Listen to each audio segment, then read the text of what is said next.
letiva do lixo ao luxo. Meu nome é Luana de Paula e no meu grupo ficou com as transformações dos materiais e matéria. Bom, a transformação dos materiais é um dos focos principais da nossa letiva, pois buscamos transformar o lixo ao luxo, algo que nós usamos diariamente. E isso foi muito praticado ao decorrer da letiva, como vocês podem ver nas imagens, os pneus sendo utilizados, papéis que às vezes jogamos no lixo, caixas de telefone.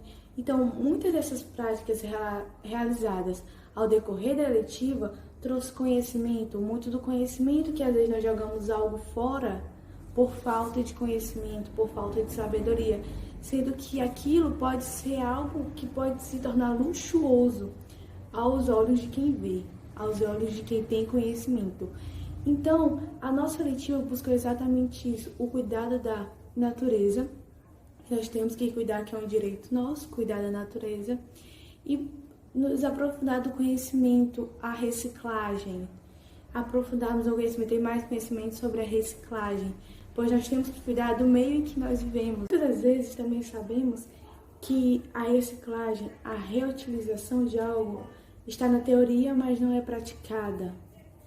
A teoria deturpa a prática. Então temos que botar em prática a reciclagem, porque estamos fazendo tanto bem para nós como para o nosso próximo. Meu grupo vai falar um pouco mais sobre as transformações da matéria. Bom dia, sou o aluno Genilson, da turma 303, da letiva da professora Andréa.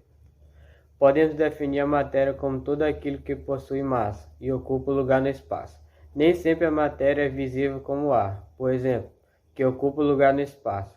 Apresenta massa, porém não conseguimos vê-lo. A matéria é constituída por partículas minúsculas, denominadas átomos. A teoria atômica, para explicar a constituição da matéria, foi formulada em 1808 pelo cientista britânico John Dalton, 1766-1844. De acordo com ele, a matéria seria constituída por partículas esféricas, maciças e indizíveis chamadas átomos. O conjunto de átomos que apresenta as mesmas massas e tamanhos possui as mesmas propriedades e, portanto, constitui o elemento químico. Elementos químicos diferentes possuem átomos com diferentes massas, tamanhos e propriedades. As diversas substâncias que existem seriam formadas, então, pela combinação de diferentes elementos químicos em proporções de números inteiros.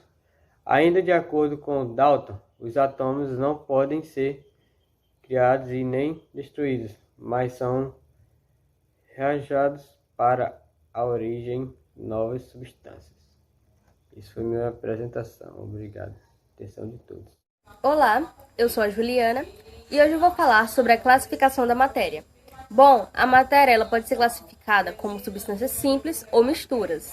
Substâncias puras são formadas por unidades químicas iguais, sendo átomos ou moléculas que apresentam propriedades químicas e físicas.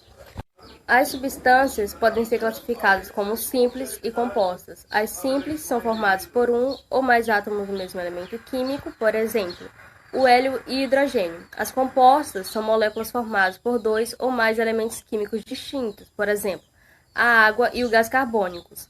As misturas são formadas por duas ou mais substâncias ou componentes, por exemplo, o ar, que é uma mistura de diversos gases, e a água, que é uma mistura do cloreto de sódio, mais conhecido como a água, e o sal. As misturas são classificadas em duas fases: a homogênea, que apresenta uma única fase, por exemplo, a água e o sal, ou a água e o açúcar, e heterogênea, quando apresenta duas ou mais fases, por exemplo, a água e o óleo e a água e a areia. Agora eu vou falar sobre os estados físicos da matéria.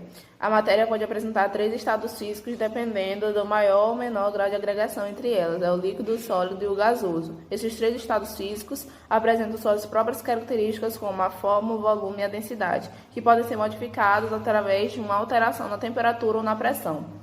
Ao alterar o estado físico de uma substância, as alterações não vão ser apenas nas características macroscópicas, como na forma, no volume e na densidade, mas também nas características microscópicas, como no arranjo de partículas. A sua composição, no entanto, não é modificada. Bom, agora eu irei falar um pouco sobre as mudanças de estado físico da matéria. Como você sabe, a matéria ela tem três estados físicos, que é o sólido, líquido e o gasoso. E quando a matéria ela sai do estado sólido para o líquido, é chamado de fusão.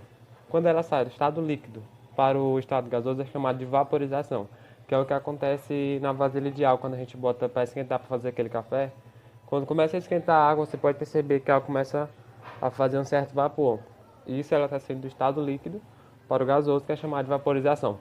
Já o fator contrário, quando sai do estado gasoso para o líquido, é chamado de liquefação.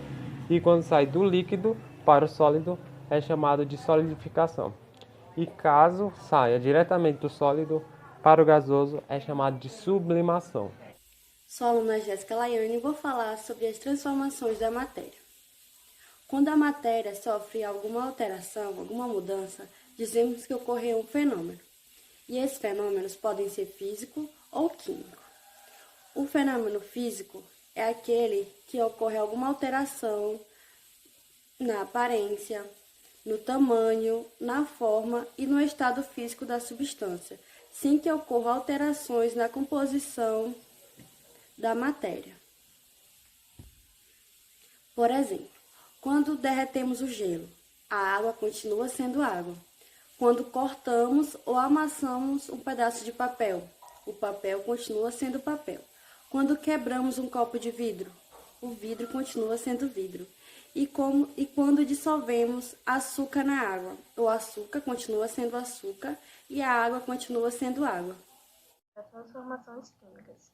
As novas substâncias são criadas quando a matéria passa por uma transformação química. Reagentes são transformados em produtos por meio de reações. As reações fazem com que as ligações químicas sejam quebradas ou formadas, mas os átomos que participam da reação são os mesmos, só que rearranjados. Percebemos a ocorrência de uma transformação química por aparecimento de luz, surgimento de bolhas de gás, formação de partículas sólidas, mudanças de cor e percepção do cheiro. O sódio é metal alcalino e, com a característica dessa família, reage violentamente com a água.